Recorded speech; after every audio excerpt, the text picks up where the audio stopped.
Olá, sejam muito bem-vindas e bem-vindos. Este é o 6º episódio do podcast Harmonização Facial, Ciência, Beleza e Longevidade, um podcast que a gente faz com o apoio da inteligência artificial e com curadoria científica do Dr. Sancler Barbosa Neto, CROSP 39163. Nos episódios anteriores, a gente entendeu por que o emagrecimento acelerado com as canetas pode mudar o rosto. E hoje a proposta é dar o próximo passo, o que fazer na prática clínica para minimizar flacidez e envelhecimento facial nesse cenário. A gente está falando de pessoas que emagrecem usando Ozempic, Wegovy, Mounjaro e outras medicações semelhantes e que muitas vezes percebem o rosto mais murcho, mais cansado ou com perda de estrutura. A ideia aqui não é alarmar ninguém. É trazer clareza. Como pensar o tratamento da face por camadas, no tempo certo, usando recursos complementares para preservar naturalidade e harmonia. Então vamos juntos entender essa lógica multicamadas e o que realmente funciona para proteger o rosto na era das canetas emagrecedoras. Bom, para começar, vamos direto nesse termo que ficou famoso, né? Ozempic Face. A gente ouve isso em todo lugar. E a impressão que dá é que um efeito colateral direto do remédio, uma coisa simples. Mas olhando as fontes, a história parece ser bem mais profunda. O primeiro passo é entender o que de fato está acontecendo, certo? Exatamente. O termo pegou, né? É fácil de lembrar, mas do ponto de vista científico ele é bem impreciso. O que as fontes mostram, como um artigo de Catalfamo e colaboradores, é que esse envelhecimento facial acelerado não tem a ver com a molécula do remédio em si. O fenômeno acontece em qualquer perda de peso que seja muito rápida e expressiva. O que as canetas fizeram foi tornar esse tipo de emagrecimento mais comum, sabe? Mais acessível para muito mais gente. Ah, entendi. Ou seja, o rosto não está reagindo ao remédio. Ele está reagindo à perda de peso super acelerada que o remédio proporciona. Perfeito, é isso. E não é só uma impressão de quem se olha no espelho, não. Tem uma revisão sistemática bem recente de Jafar e equipe que investigou exatamente isso.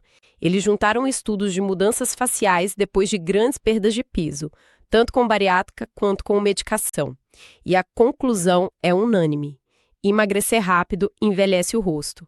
Em alguns estudos, a percepção era que os pacientes pareciam até 5 anos mais velhos depois do processo. 5 anos. Nossa, é muita coisa. Amarra bem essa ideia. Ele disse, na era Ozempic, o rosto não envelhece por causa da caneta. Ele envelhece por falta de suporte e tempo de adaptação. Vamos desempacotar essa ideia de suporte? O que é esse suporte que a gente perde? Para entender o que se perde, a gente precisa olhar o rosto, como um engenheiro olharia para um prédio.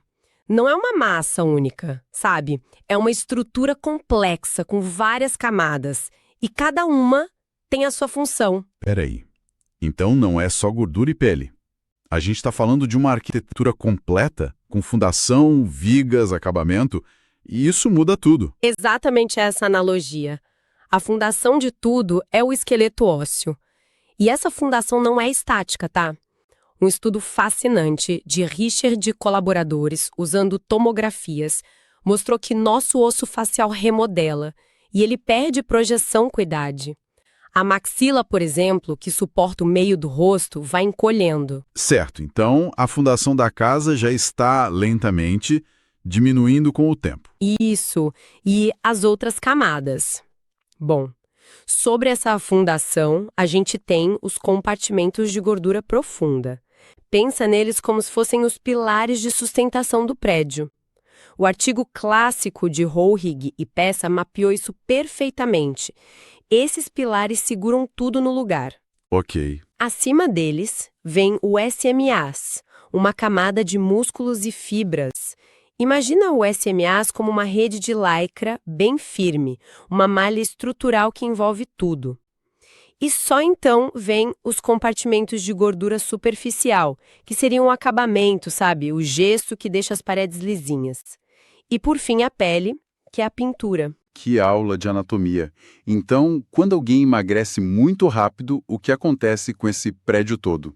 O que acontece é quase um desabamento controlado. A pessoa perde gordura tanto dos pilares, a profunda, quanto do acabamento, a superficial. Os pilares que sustentavam o rosto diminuem e aquela rede de lycra, o SMAs, fica frouxa, sem ter onde se apoiar. Agora, a analogia do sofá que a gente viu nas fontes faz todo o sentido. O emagrecimento rápido seria como esvaziar de repente as almofadas de um sofá que já está com a estrutura de madeira, o osso, encolhendo. A capa, que é a pele, fica toda sobrando e enrugada. Essa analogia é perfeita. E chega a ser um pouco assustadora, né? Porque ela mostra que se o profissional focar só na capa do sofá, ou seja, na pele, ele está ignorando o problema real. É como, sei lá, passar um paninho num móvel que está se desfazendo por dentro. O erro mais comum é tentar resolver essa perda de estrutura só com bioestimuladores de colágeno na pele. Eles melhoram a pintura, mas não reconstroem o pilar que caiu. Entendi. Se o problema é um prédio desabando em câmera lenta, a solução não pode só ser uma mão de tinta. Precisa ser um plano de reforma por etapas. E as fontes sugerem um protocolo em fases. Por onde a gente começa essa obra, então? A gente começa pelo mais lógico, protegendo o que está por fora, o invólucro. A fase 1 acontece logo no início do emagrecimento e o objetivo é um só: preparar a pele. A gente quer que ela tenha as melhores condições biológicas para conseguir retrair, sabe, encolher junto com o rosto, sem quebrar ou perder a qualidade. Aí a gente atua de dentro para fora e de fora para dentro. De dentro para fora, imagino que seja suplementação. Mas esses colágenos de tomar funcionam mesmo? Sempre tem uma polêmica em torno disso. É uma ótima pergunta. A chave está no tipo de peptídeo e na comprovação científica. Tem um estudo bem robusto de Prox e equipe que deu a um grupo de mulheres peptídeos de colágeno específicos com vitaminas e minerais por 12 semanas. O resultado foi medido com aparelhos. Elas tiveram um aumento real na hidratação, na elasticidade e, o mais importante, na densidade da derme. A pele ficou literalmente mais grossa e mais forte. É como dar o melhor tijolo e cimento para a parede se manter firme durante a reforma. Ok, então estamos fortalecendo a parede por dentro. E por fora? A gente está falando de cremes? Há muito mais do que isso. Imagine que a gente pode enviar, tipo uns gerentes de obra, direto para a pele. São substâncias chamadas polinucleotídeos, ou PDRN. Um artigo de revisão de Park e colegas explica bem. O PDRN não preenche, ele não dá volume. Ele chega na pele e age como um sinalizador, um chefe de obra que organiza os trabalhadores locais, os fibroblastos, e dá a ordem. Pessoal, vamos produzir mais colágeno de qualidade e vamos diminuir a inflamação por aqui. Adorei a analogia do chefe de obra. Então ele otimiza o funcionamento da própria pele. Exatamente.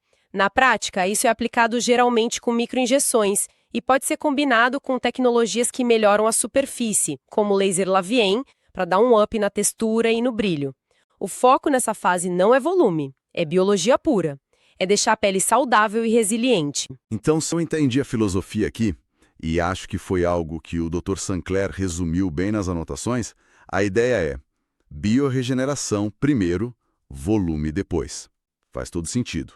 Uma pele preparada retrai melhor. Certo? Preparamos o terreno. Mas e quando o prédio começa a perder peso de verdade e a estrutura começa a balançar? Como a gente evita que tudo desabe? Aí entramos na fase 2, que acontece com o emagrecimento já em curso.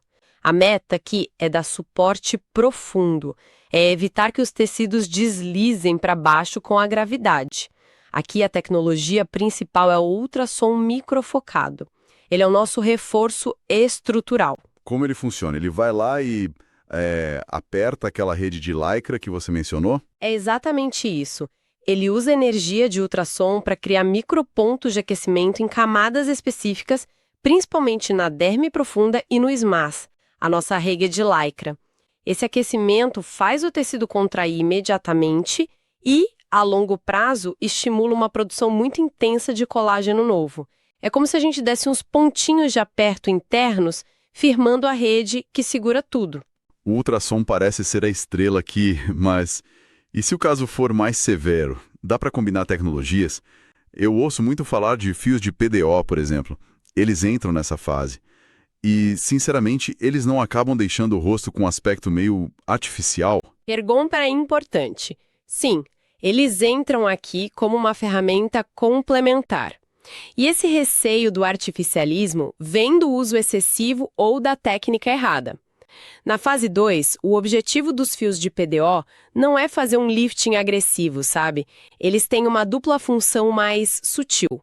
Primeiro, eles ficam ali por meses estimulando a produção de colágeno ao redor deles, como se fossem tutores para a pele se firmar.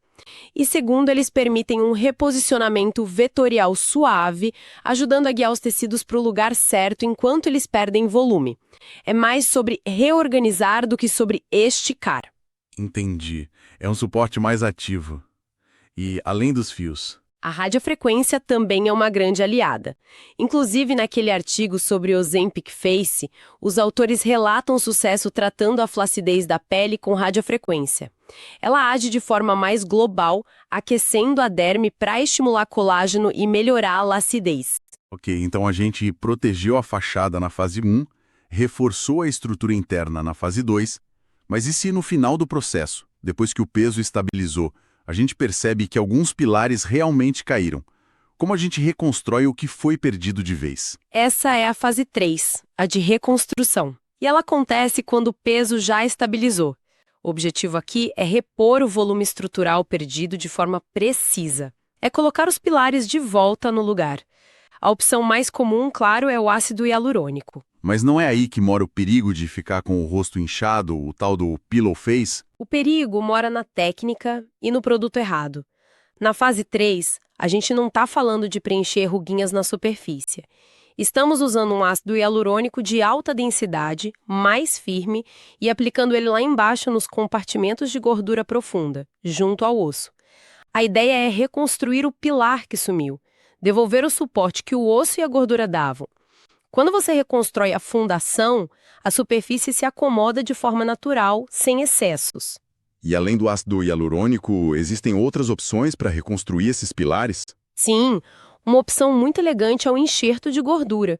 A gente usa a gordura do próprio paciente, retirada de outra área, e usa como um material de preenchimento biológico e vivo. Isso soa incrível, usar o material do próprio corpo. Mas é previsível? Essa gordura que é enxertada, ela pega sempre? Existe o risco de o corpo simplesmente absorver tudo e o resultado desaparecer em alguns meses? Sua pergunta é o ponto central da discussão sobre enxerto de gordura. Não, a integração não é de 100% e existe uma taxa de absorção que pode variar. Por isso, a técnica tem que ser muito refinada e, às vezes, mais de uma sessão é necessária. Mas a gordura que se integra, ela fica ali permanentemente e ainda traz células-tronco que melhoram a qualidade da pele ao redor. É uma troca. Um pouco menos de previsibilidade por um resultado potencialmente mais natural e duradouro. E claro, em casos de grande deflação, onde a perda óssea e de gordura foi extrema, existem os implantes faciais, que são peças sólidas fixadas ao osso para reconstruir a projeção de forma definitiva. Fica muito claro que é um projeto de arquitetura facial completo, que evolui com a pessoa. Mas o rosto não existe num vácuo, né? O corpo todo está mudando junto. Como essa estratégia facial se conecta com o resto? O rosto é a vitrine da saúde do corpo inteiro. Não adianta fazer o melhor plano de tratamento facial se a pessoa está perdendo massa muscular loucamente ou se tem uma dieta pobre em proteínas. A abordagem precisa ser multidisciplinar. O que isso quer dizer na prática? Quer dizer que o profissional que cuida da face deveria, idealmente, conversar com o nutricionista para garantir a ingestão de proteína, que é a matéria-prima do colágeno, deveria incentivar um programa de treino de força porque a musculatura do corpo e até a do pescoço dá suporte para o rosto. Sono, hidratação, controle do estresse, tudo isso impacta diretamente na capacidade da pele de se regenerar e se manter firme. Então, um profissional da harmonização vira quase um maestro da orquestra do emagrecimento, ajudando a garantir que todos os instrumentos estejam afinados para que a sinfonia final, o resultado estético, seja boa.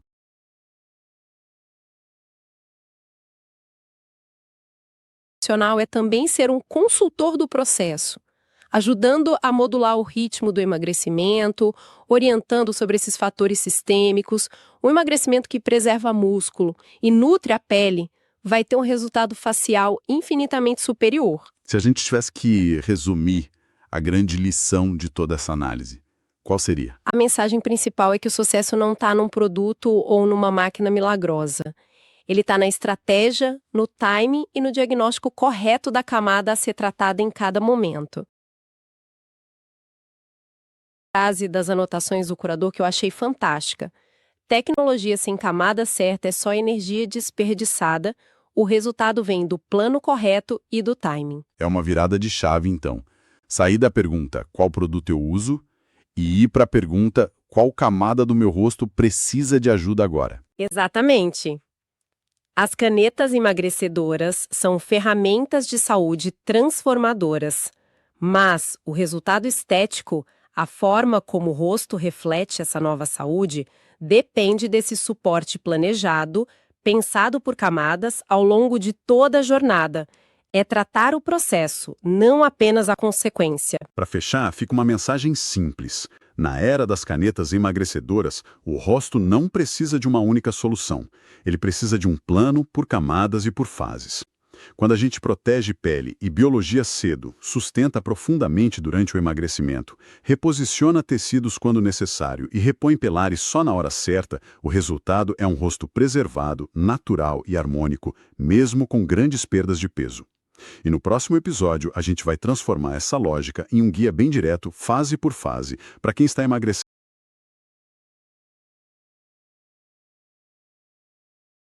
enquanto você emagrece. Tá? Esse próximo episódio vai ser um passo a passo claro do que fazer no tempo real enquanto a balança cai.